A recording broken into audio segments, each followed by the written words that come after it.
Le père, premièrement, était un visionnaire. Fait que tout ce qui était Premièrement, il était non conforme aux règles ordinaires. Fait qu'il fallait toujours qu'il y ait une imagination d'essayer de faire de quoi que les autres n'essayaient pas, parce que dans ces années-là, mon père était le plus vieux de la famille.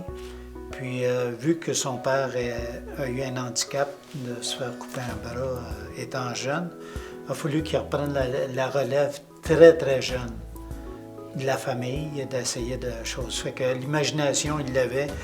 Puis à partir de là, le sport, il y a toujours eu une facette assez importante au niveau du sport, les loisirs, de mettre les gens heureux à faire de quoi. Fait que c'était un peu ses idées de départ. Puis je dirais qu'il était inspiré beaucoup par Saint-Sauveur. Il y avait le Neumarkt, tu sais, le Saint-Sauveur partait avec le train, tu sais, le petit train du Nord. Alors lui, vu que ma grand-mère, sa mère, possédait ces terres-là, fait que lui, il a vu qu'il pouvait faire une montagne de ski. Probablement, c'est beaucoup avec ça, parce que ma mère faisait du ski, tu sais, ils en faisaient dans ces époques-là. Mais le Nord était plus développé, Saint-Sauveur, que... Puis lui, il voulait développer sa région. Je dirais que c'est un peu ça. Il était garagiste aussi parce que de cette terre-là, en face du Mont-Tirol, c'était... Mais là, je ne sais pas si c'est le garage qui a été construit avant, parce que c'était...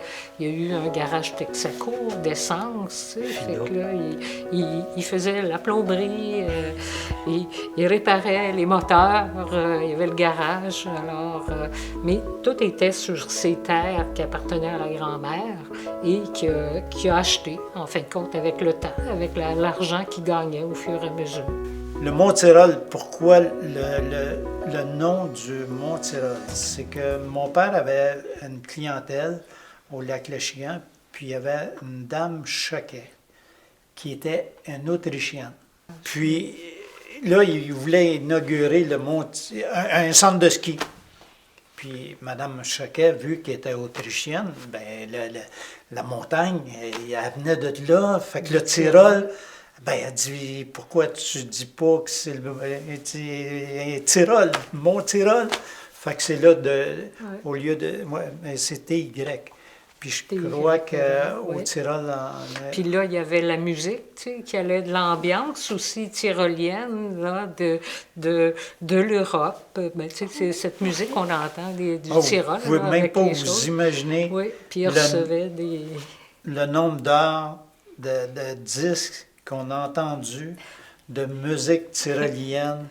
Il y avait mon père avait installé un système d'haut-parleurs sur sur la piste principale, mais d'un remontée mécanique. Vous entendiez de 8 heures le matin jusqu'à 4 heures le soir des chants tyroliens.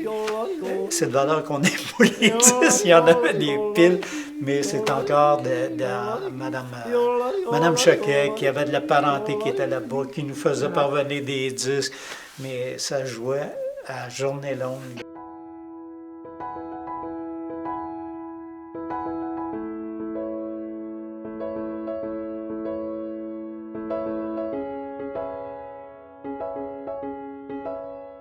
Mais d'un plus beau récit, moi, qui me reste, c'est quand même, au début, il faut penser que dans un centre de ski, il y a beaucoup d'ouvrages quand même, de préparation, tout ça.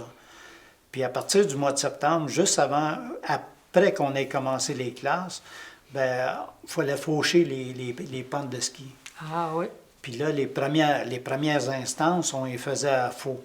Mais je peux vous dire, dans les années 70, j'avais peut-être 15 ans, 10-15 ans, là, fauché, j'en ai fauché. On a fauché. Mais la deuxième génération de faux, que mon frère, qu'on riait toujours, mon frère était le pilote, mon père, on avait pas le Tucker, le bombardier. Le bombardier, le Muscule. Encore un autre produit de GA de Bombardier.